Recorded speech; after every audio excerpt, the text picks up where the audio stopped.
Exterior, Cincinnati, Ohio. Two women speaking on a rooftop terrace of a high-rise building. Dreyana Dunson. I've been through 18 foster homes, 5 group homes, and 5 shelters, 5 different shelters in the past 13 years. Amia Berry. My parents had recently got a divorce.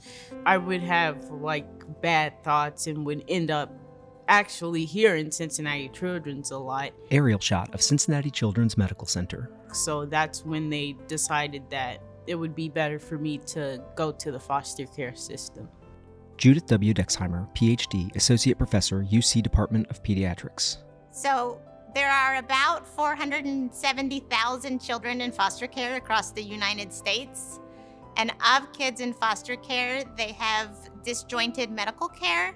And when they change placements or change to a new foster family, they frequently change and potentially lose their medical records.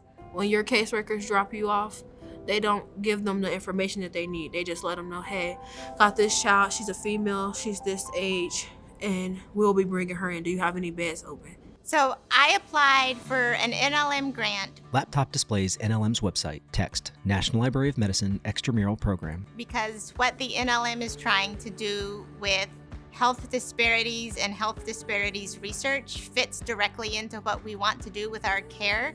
Our goal was to start with the kids who are 18 and over, who are eligible for or emancipating out of care. A man and woman are at a table, working with the Health Hero app on a tablet. And help provide them with both their medical records and a portion of their data from job and family services, so from the people who have their actual custody.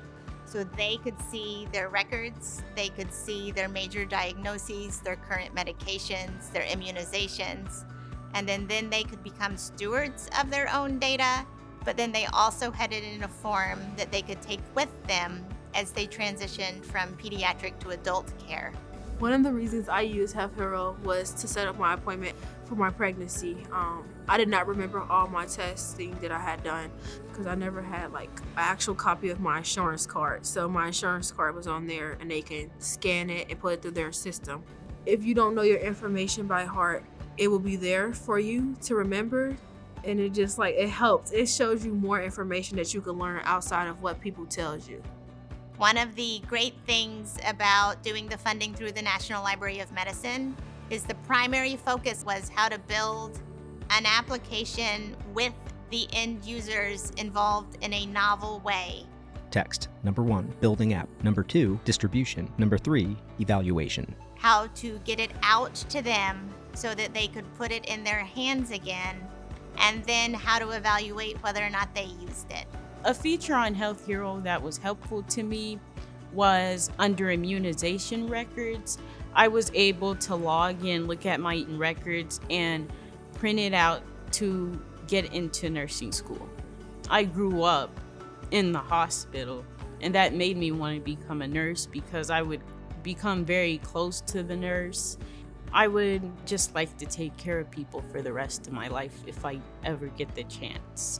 It's important for youth that's being emancipated to have Health Hero because of the fact that it's just something that you need to know. You're not going to always have someone there that remembers all your information. My advice to a person that was going through what I went through is you never give up. You don't let the foster care make you who you are. You always fight, and you don't give up. You don't let the foster care define you. You don't let it break you. The gray and blue NLM logo, fade up over a white background with blue text, serving scientists and society.